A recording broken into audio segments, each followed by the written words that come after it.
7, 8, 9, 10.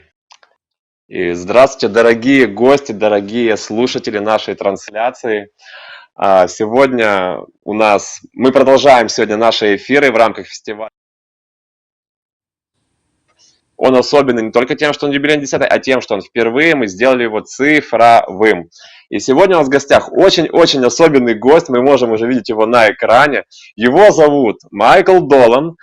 Также его знают, как очень известно, как Махайоги Прабу. И прежде всего он известен тем, что он вместе с Бхакти Судхиром Госвами Махараджем первый составил и издал книжку, которая считается вот просто практически как азбукой гаудия вайшнавизма в настроении Шри Чайтанья Сарасвати Мадха. И эта книжка называется «Поиск Шри Кришны. Прекрасной реальности». Также они составили, вот он сейчас ее показывает. Это Маха-йоги, вот смотрим, приветствуем, он просто прекрасный, замечательный человек, интереснейшая личность, он профессор в Мексиканском университете, и сейчас мы будем с ним проводить интервью. Хочу вас предупредить, что интервью будет на английском языке, поэтому, дорогие слушатели, которые не владеют этим языком, просим нас простить. Перевод обязательно будет доступен чуть-чуть позже. А сейчас просим остаться с нами всех, кто владеет английским. Вы послушайте, можете задавать, писать вопросы, а мы же с Махайоги просто поговорим, потому что я имею честь знать его уже 6 лет. Я переводил несколько раз, выгуливал его по Киеву, и для меня сейчас большая честь присутствовать в эфире и вот что-то говорить, представлять его. Собственно, давайте перейдем к нашему гостю. So, Mahayogi, dear Mahayogi Prabhu, I just made a short interview and I mentioned everything that was worth mentioning, that Sri Krishna, beautiful reality, about you being the author alongside with Srila Bhakti Sutir Goswami Maharaj. And, well, I cannot mention, you're looking very good, Mahayogi Prabhu. I'm very, very, very proud to be here, to be your interviewer for today. So, can you please tell us some invitational words, how you doing and life going? Please tell us something. We are Dandavats. Hare Krishna Prabhu, and I'm very happy to be here virtually with you. It's a very dangerous and difficult situation we find ourselves in right now, but I'm happy, healthy, holy, and everything is good over here on my side. Oh, that's great to hear. And I don't know how you're in often Mexico, I in which travel city? here. Yes, I'm right here in Mexico, and this is I think this is the fourth time I've participated here with Vedalife. This time it's virtual, but I was in Kiev in 2014, and again in I think it was 2016, and then again in Exactly. 2018. Yes. So Yes. this Yes. year it's the virtual participation, but I love the people of Kiev. I love the people of Ukraine. They're very sweet, warm, and simple people, and I'm happy to answer your questions and be of service in any way.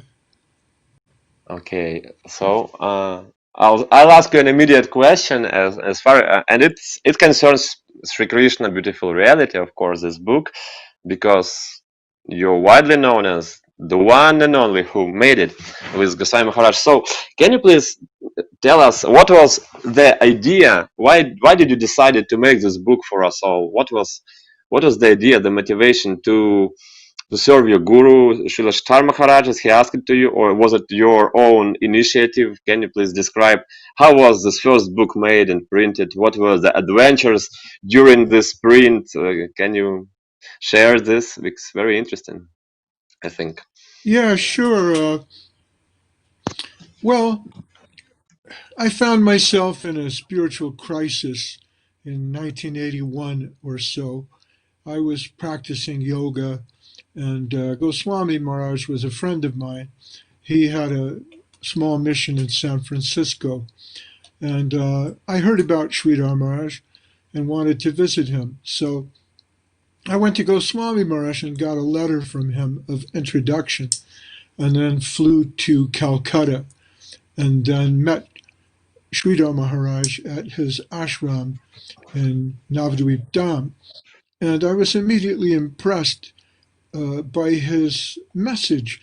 He delivered a very deep understanding of yoga vision, a proper way of seeing, and what we were calling at the time Krishna consciousness, which is a particular form of very high consciousness accessible by great seers, Mahajans, uh, very developed personalities. And at once I could see Sridhar Maharaj was one such saint. So a small collection of us sat at his feet there in India over a period of months and listened to his message.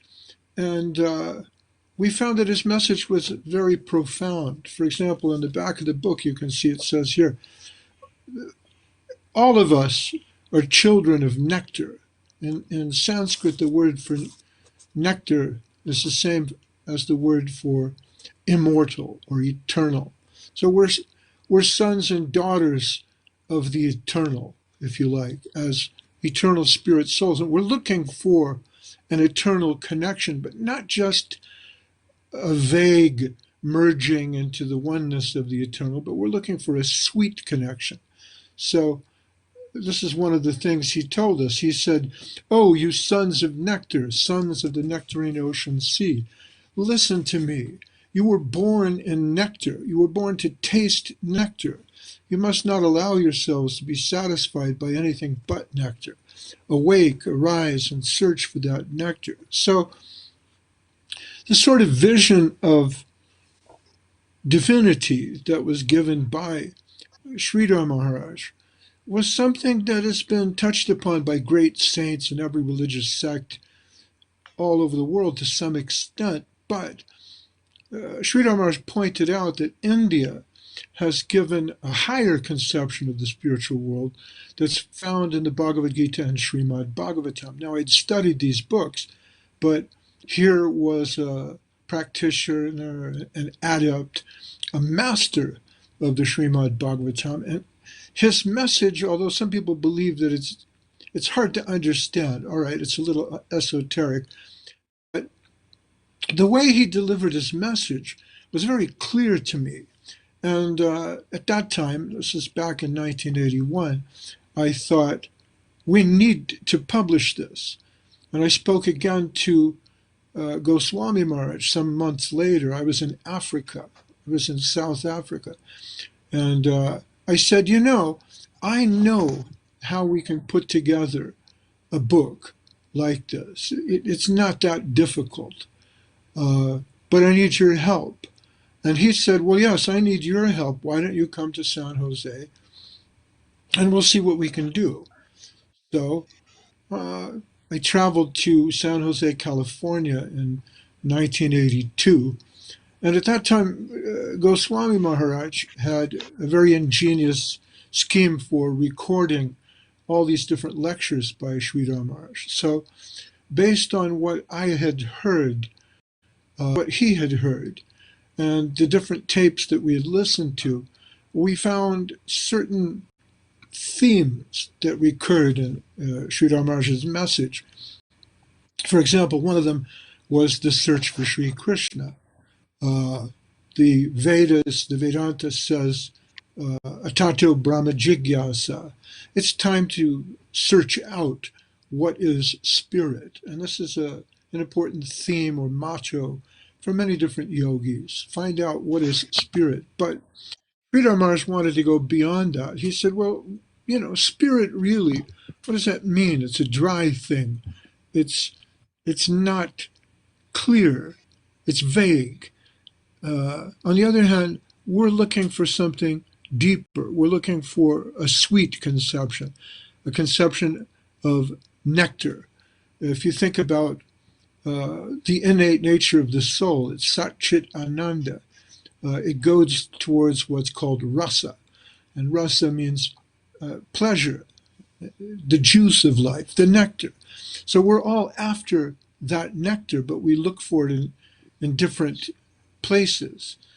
But real nectar can be found in a devotional relationship with Krishna. And this was being spelled out by Sridhar Maharaj, how to do that, how to come in connection with divinity through dedication. So this was his message, above and beyond simply searching for spirit. He said, don't get involved in Atato Brahmajigyasa, or the search for spirit, but search for Sri Krishna. That's Krishna Nusandara.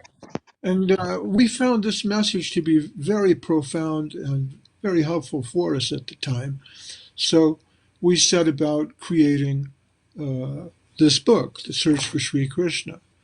And we started out by printing a small pamphlet, 32 pages, at a local printing press, just to see how it would go. And we immediately sold 1,000 copies.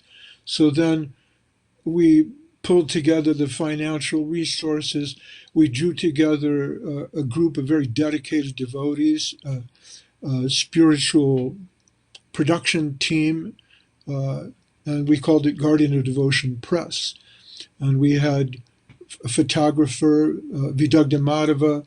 There was Udamanyu, who was in charge of financial resources.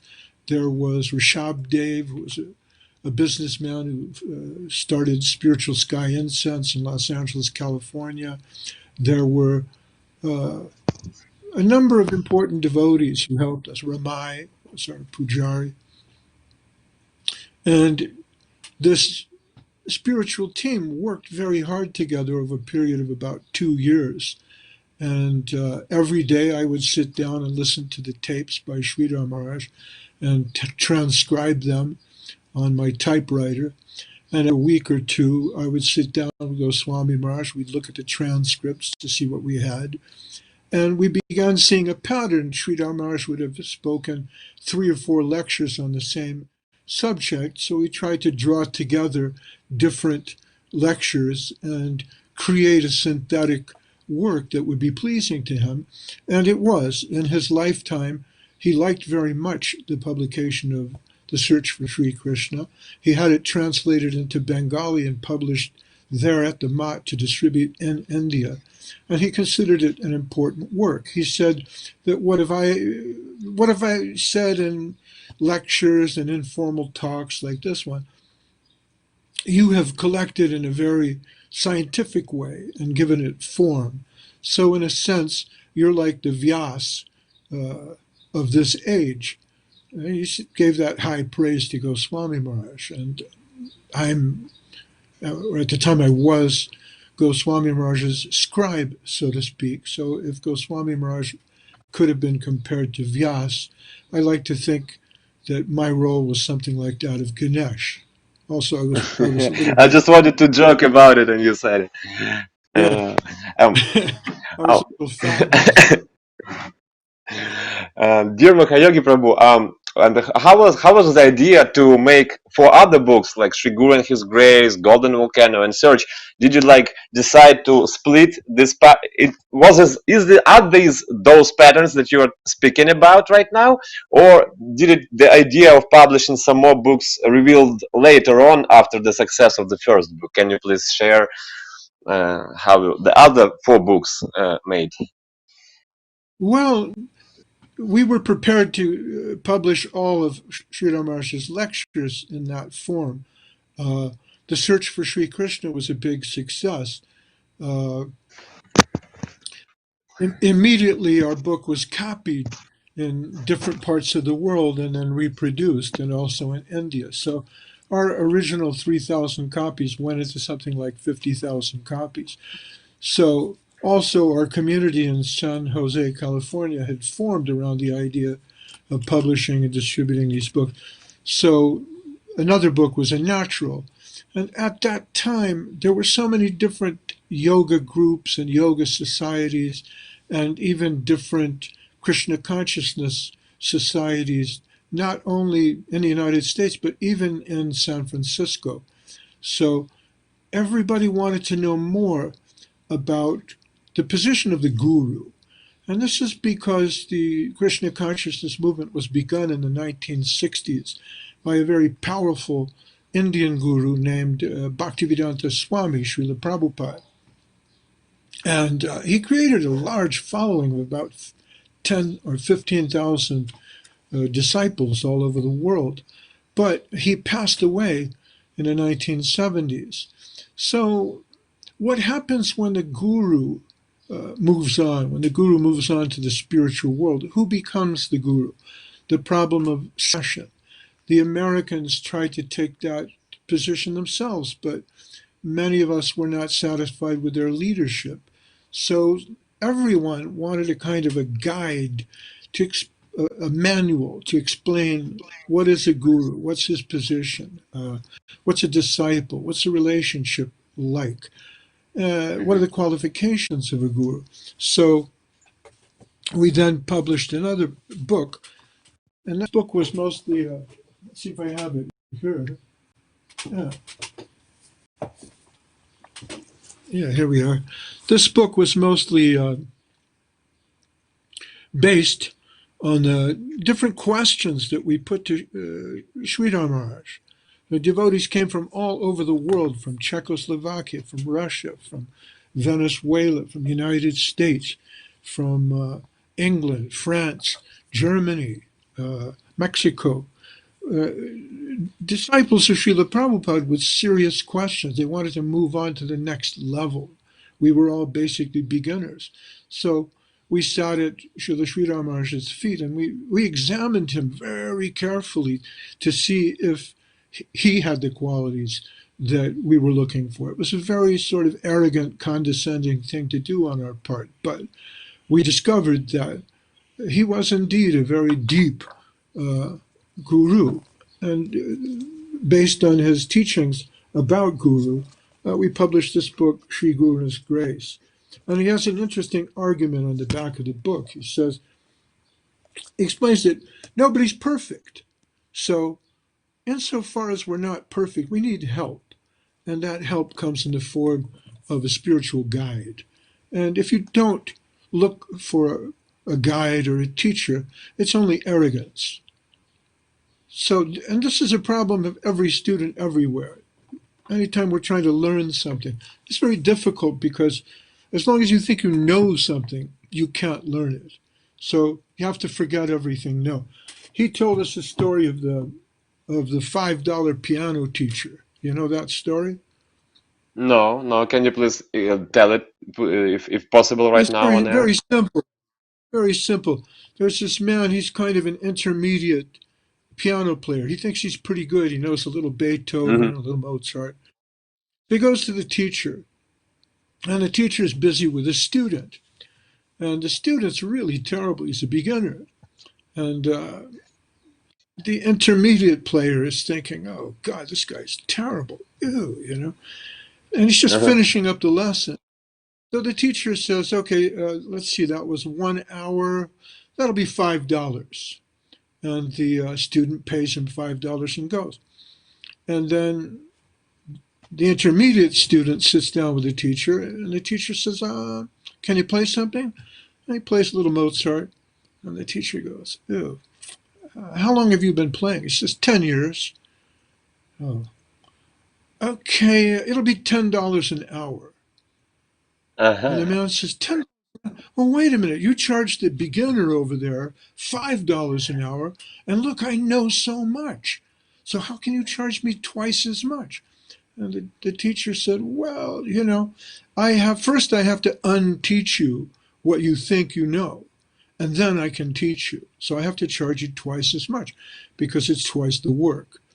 So that was our position when we went to Sridhar Maharaj. We all thought, oh, we know so much about, Vaidhi Bhakti and, Siddhanta Hmm. and Raga Bhakti and Chaitanya Mahaprabhu. But really, we didn't know anything. We were very simple Western people. And now, those books that we published became my heart and soul because I would spend 2 or 3. Not only did I listen to the lectures when I was in, India with Sridhar Maharaj, And I tried to take that message to heart and follow his teachings. Then later, I had to recycle the message hundreds of times while we were editing the books. And in the 35 years since then, not a day goes by that I'm not reflecting on what he taught me and how to put it into practice. And I'm not a very good student, but his teachings were indispensable to me. So I recommend both of these books, The Search for Sri Krishna and Sri Guru and His Grace. And then after that, we felt the need for a book about Chaitanya Mahaprabhu, and we produced The Golden Volcano of Divine Love, which has to do with how God himself wants to feel what it is like to serve God, because to serve God is even a greater ecstasy than to be God himself. And that's Sridhar Maharaj made some interesting points based on the dialectic of Hegel, the teachings of Kaviraj Goswami, and the Shikshastakam of Chaitanya Mahaprabhu. So that's in that book.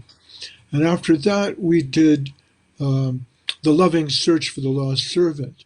The idea being that just as you're looking for God, he's also looking for you, because he feels incomplete if there's not that interchange of the give and take of divine love.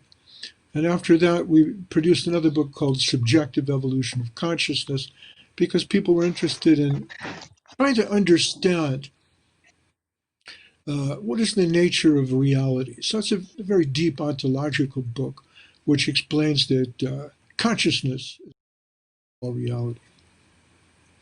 And there's I'm also the sorry. meaning of Gayatri Mantra revealed there. I remember that in this book, The Subjective Evolution of Consciousness, there is also some anthology given about mantras as well. I remember it in the end of the Yeah, book, that's right. The at the Gayatri ending. Mantra is explained there.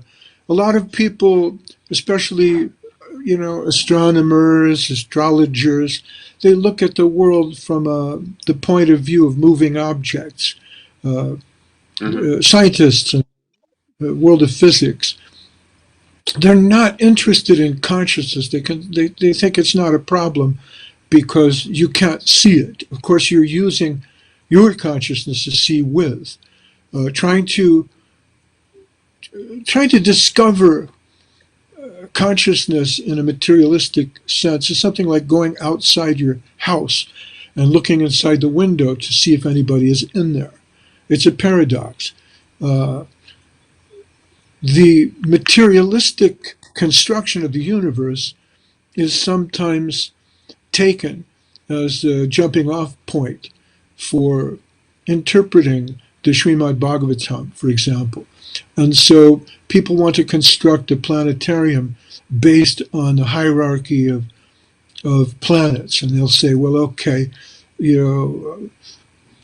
Indraloka is above Bhuloka, and Brahmaloka is above Indraloka, and above Brahmaloka is Satyaloka. But we know from science that above and below are very relative concepts in astronomy. Right. Above is north, but north of what? South of what? These are relative Hmm. things. So Srila Sridhar Maharaj applies Einsteinian relativity to the study of consciousness. He sees this universe as a sort of a quantum universe among many millions of different universes, all generated from consciousness. Without consciousness, there's no matter. So the question is posed, is the world in the mind, or is the mind in the world? And so, In what is other the words, answer to this question, Mahayogi Prabhu? does stone create matter? I mean, does stone create consciousness, or does consciousness create stone? It's very simple if you think about it, because if you just look around you, everything around you is man-made. It's all created by consciousness. There's an architect who thought about, well, how am I going to put this bookshelf? Or, like the bookshelf behind me, all those books were printed somewhere. trees were cut down. It was all in somebody's mind. I have direct experience of this as a screenwriter, because as a screenwriter, you write a movie, and then you hand Mhm. out the script, you start to create the reality that you had in your mind. So how it's a difficult thing to work out, because it's counterintuitive how mind creates matter. But consciousness is everywhere. You can't go somewhere and not find consciousness. So how is it that consciousness permeates matter and that consciousness develops into matter? It's a very subtle thing. There are different takes on the Vedanta. For example, Madhvacharya, he likes the idea that nothing is one, everything is two. There's no unity anywhere. God is God and you are you, and there's no Mhm. cross pollination there. They're completely distinct ideas.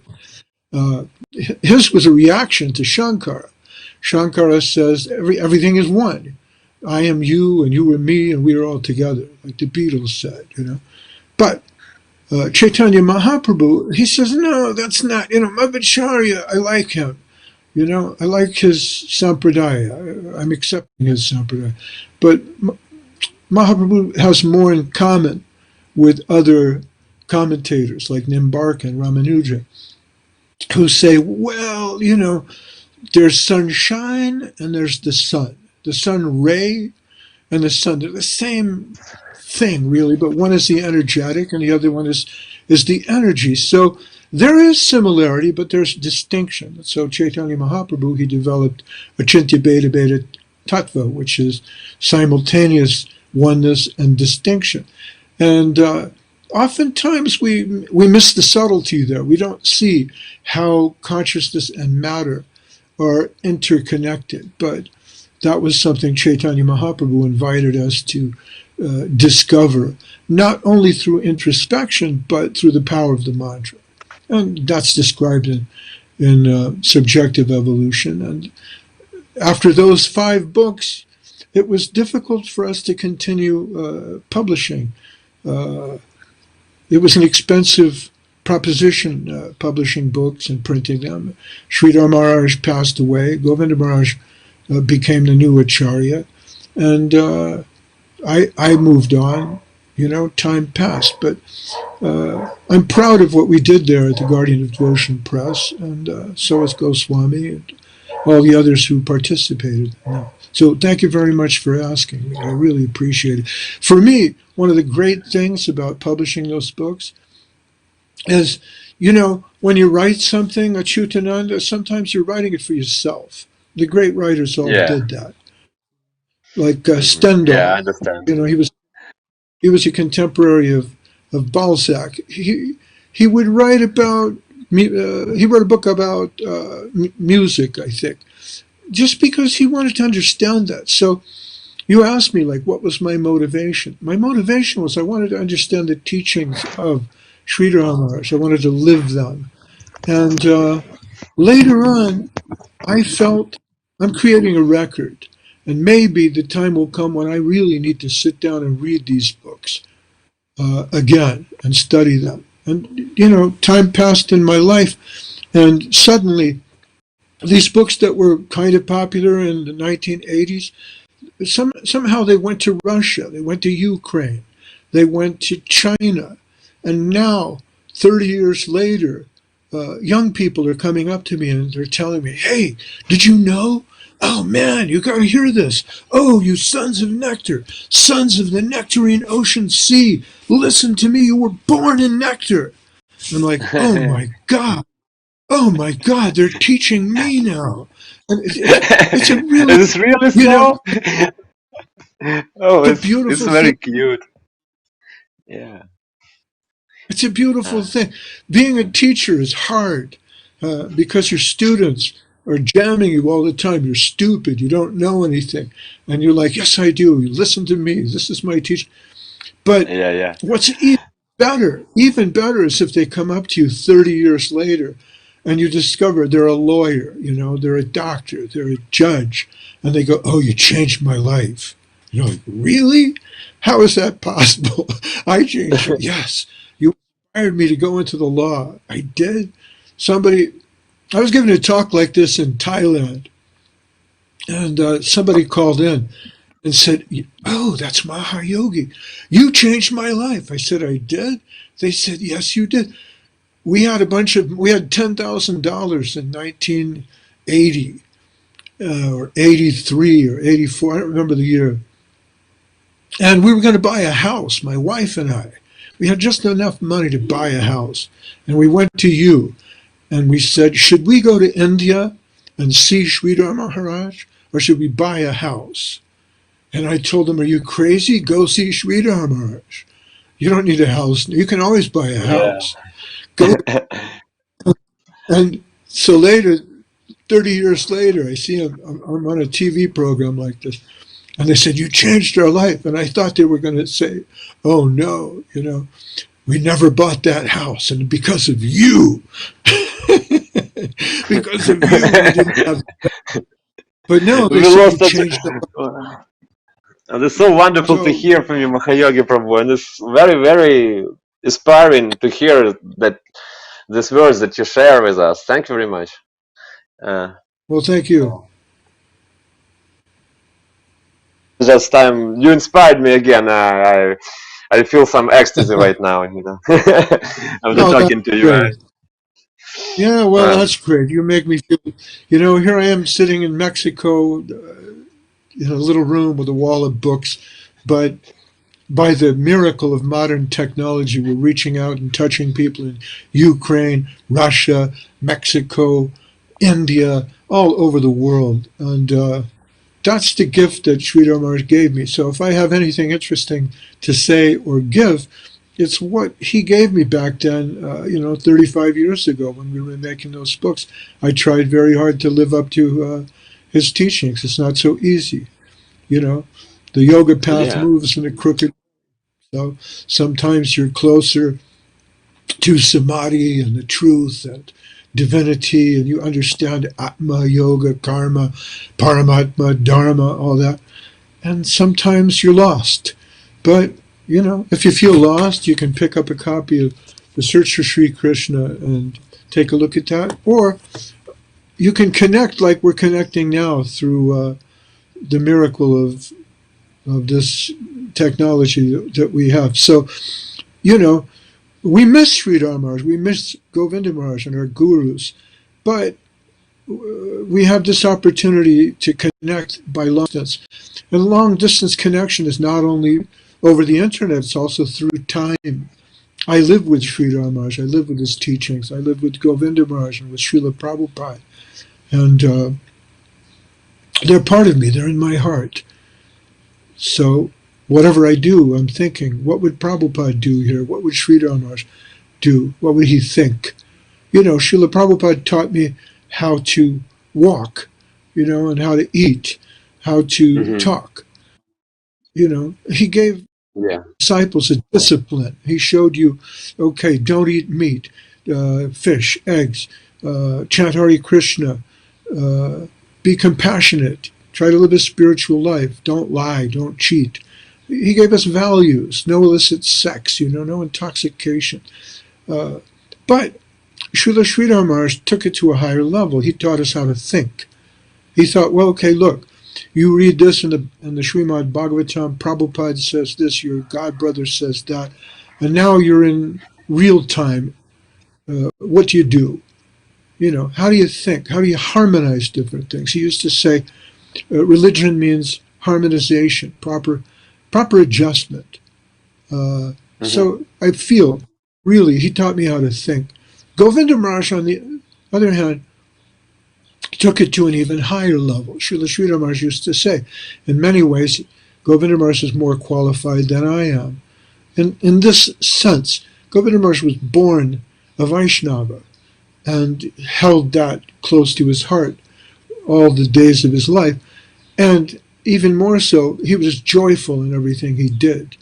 And oftentimes we get caught up in rules and regulation, religion, what to do and what not to do, or even worse, in the society of devotees, we sometimes have a falling out with another devotee. We don't like what they said, what they did, how they Mhm. treated me. They shouldn't have done that. They should have respected me more. But Govinda Maharaj was non-envious. He was famous in the Gaudiya Math for being able to enter any Gaudiya Math anywhere, or any other mission for that matter, and treat people with dignity, with respect, and with joy. And he transmitted that sweetness, that happiness, and that joy everywhere he went. And he was always respectful to others. So far beyond having the attitude of, oh, I'm a great soul, I'm a great guru, bow down to me. He was never like that. He was always, well, what do you think? He was ready to listen to anybody and consider their opinion without just discarding it as insignificant. And his personal example was a great inspiration. So if Prabhupada taught discipline, how to act, and how to live, if Sridhar Maharaj taught how to think, how to analyze, how to see something from different points of view, how to use your intelligence, then Govinda Maharaj teaches us joy, the joy of living, the joy of devotion, and the joy of bhakti. Well, it's very cool to hear all these patterns or this like spiritual maha puzzles coming all together in one straightforward logics like discipline, joy, and thinking. Like from discipline you start thinking well, and from thinking well you become joyful. Well, that makes real sense. Thank you very much for sharing this. Uh, and Well, and thank you for calling me and including me in, once again in your Vedalife uh, festival. And I'm very happy to say hello to all my friends in Ukraine. Здравствуйте. You say Lubov, Mir, Hare Krishna. Любовь, мир. And Mahayogi Prabhu, so what can I ask you one? I have a lot of questions for you actually. You know, I usually sometimes have questions. I'm sorry. It's hard for me to give short answers. No, no, no. I'll try to give. We are all dwelling on the subject, listening to you. You're a brilliant speaker, Mahayogi Prabhu. So, the question is as follows. Well, right now I'm talking to you, and what I'm thinking is how lucky I am to have an opportunity not only to know you, but also to speak to you and ask you some real important questions about life, about spirituality, like about everything, because you're an elderly, respected, experienced person. And the question is next. Well, right now, well, who do you ask questions when you have questions? Because like your gurus have left this world, but they are in the heart.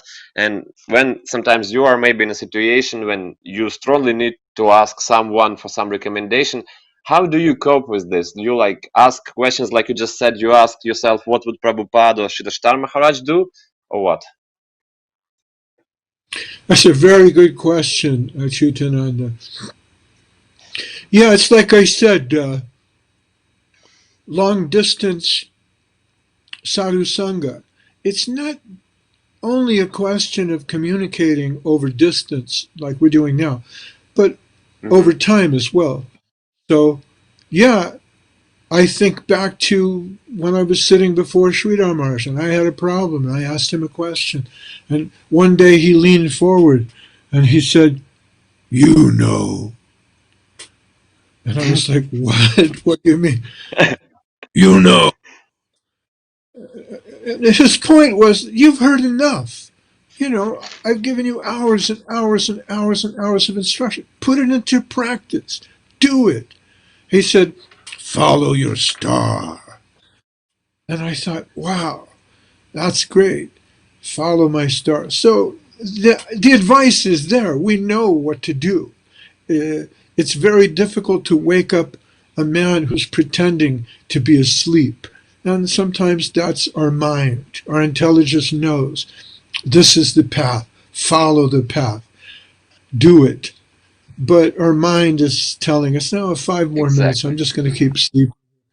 So There's Hmm. that, right? There's the instruction you got from your guru that's solid and you know. Then there's also the Shastra, you know, and sometimes that's a Yeah. great help. You can go to the scripture, you can go to the book, you can read the book and find something there. Then again, there's the Sangha. I can call Achyutananda up and say, what do I do, Achyutananda? I'm lost. Help me. Oh. And even though he's I would say, come to younger, Kiev, maybe Mahayogi he, Prabhu. maybe he knows something. Sorry. In the Sri Guru and His Grace book, the problem, the central problem is who is Guru? And at one point, Sridhar Maharaj refers us to the 11th canto of the Bhagavatam, the discussion with Uddhava. And Hmm. at one point, Uddhava is asking Krishna this, and Krishna tells the story of the Avadut. And the Avadut has 24 gurus, and he lists them. There's the pigeon, the prostitute, the water, the earth, the fire, uh, the holy man. He lists a The number of different. It's there in the the Uddhava donkey was Gita. there also, I guess. Yeah, I remember. I remember this. So, Yeah, yeah, very, very nice analogies. right, so the idea is anybody can be your guru. I like to paint, for example. My mother paint, and she taught me. So sometimes I like to paint. It relaxes my mind. And sometimes I pick up the paintbrush, and I'm about to put some color down, and I can hear her telling me, "Why are you putting blue? You use too much blue. Come on, what's wrong with gray?" You know? So Yeah. sometimes there's the inner guru who tells you, don't do this, do that. And that guru can come in many forms. Maybe you're waiting in line in the supermarket and you become impatient. And the person in front of you turns to you and says, hey, be humble. And you go, oh, wait a minute. Trinada Pisu Nichena, Tarora Pisu. Oh, that's Chaitanya Mahaprabhu. This person is my guru.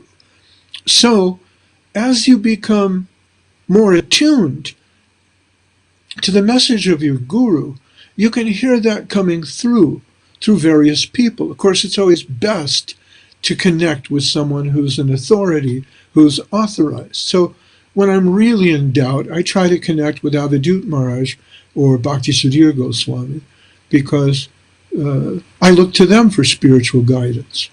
So there you go. I've got Guru, Sadhu, Shastra, God Brothers, the Sangha, Long Distance, Time Machine, and Goswami Maharaj and Avadut Maharaj. After that, there's Pritu. There's Pritu, you know, and all of you. Oh. And Mahayogi Prabhu, you mentioned like what Srila Maharaj told you, follow your star. And Yeah. I'm seeing that you're really following your star. And so right now at this point of your life, what can you say about Krishna consciousness? Did your attitude, approach, or understanding of it, like what it is real, like what is real Krishna consciousness, change for the course of time? Like what you thought Krishna consciousness was in like 1982, in 1992, and right now in 2020? Did it change your like your understanding, your feeling, your approaches towards this vast, transcendental, vague, massive amount of consciousness? I don't know. Did it change That's a really good. your? That's a really good question. You know, nobody's really asked me that. I have that question. I want to ask Goswami Maharaj for that. You know, sometimes you want to turn to somebody and say, okay, so you dedicated 50 years of your life to this. Did it work? You know, are you there? Have you reached, right? Have you reached samadhi? Are you dancing with the gopis? Oh. Uh, you know, right? Yeah, yeah. But I would say this, uh,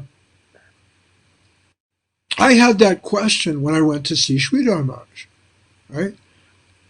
I'd Hmm. seen when I read Srila Prabhupada's books, I was convinced this is real.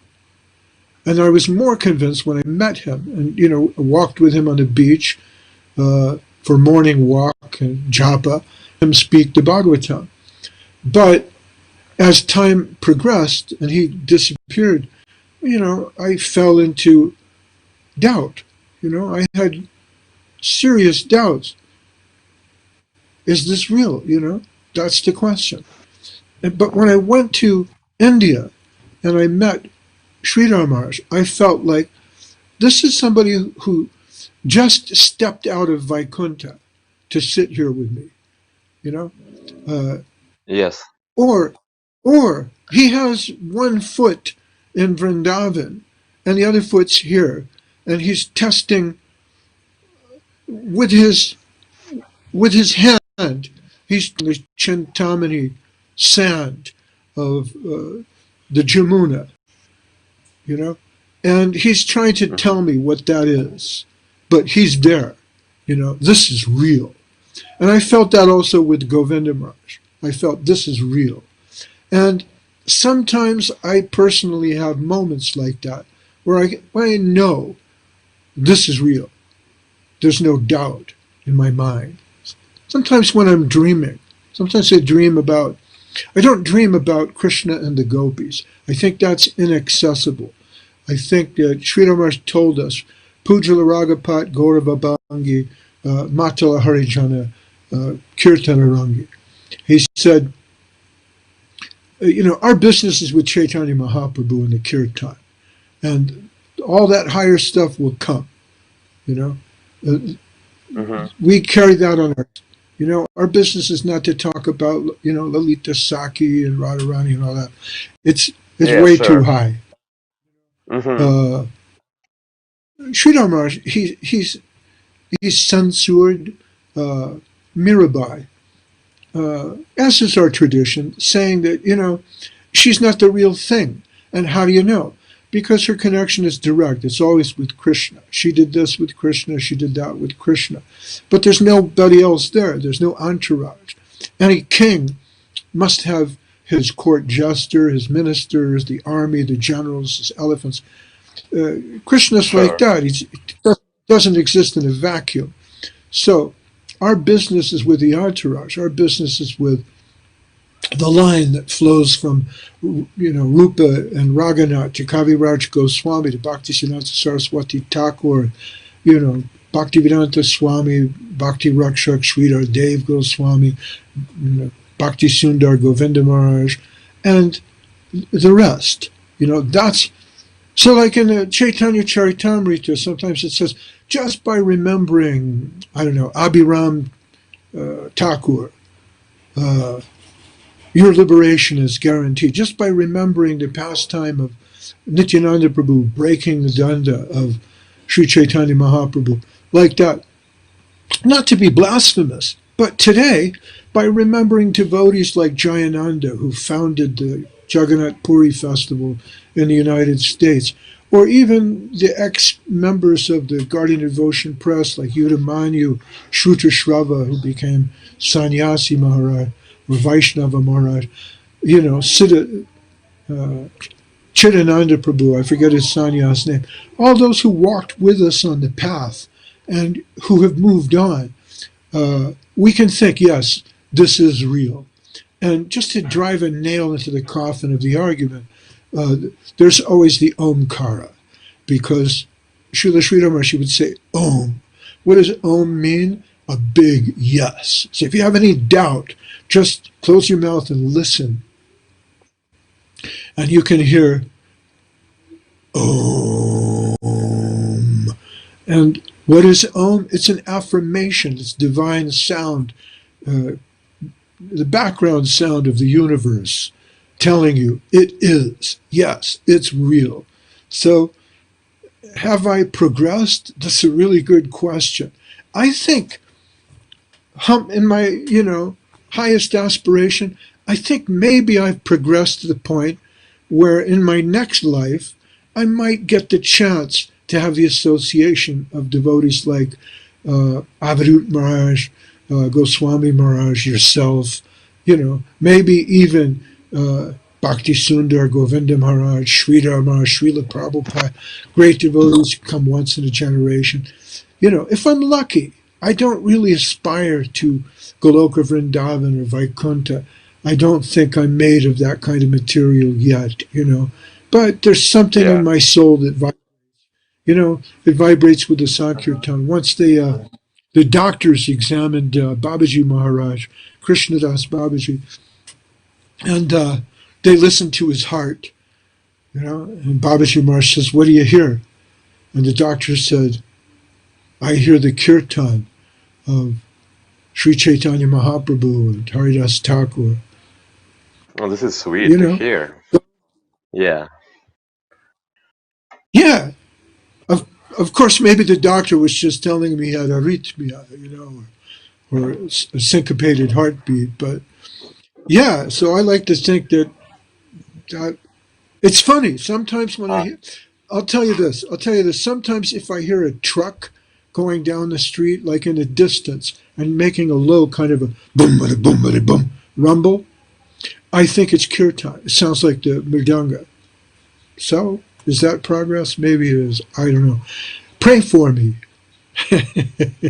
Pray okay, for dear me. Mahayagi Prabhu, I'll pray for you, and please you pray for me and for my family.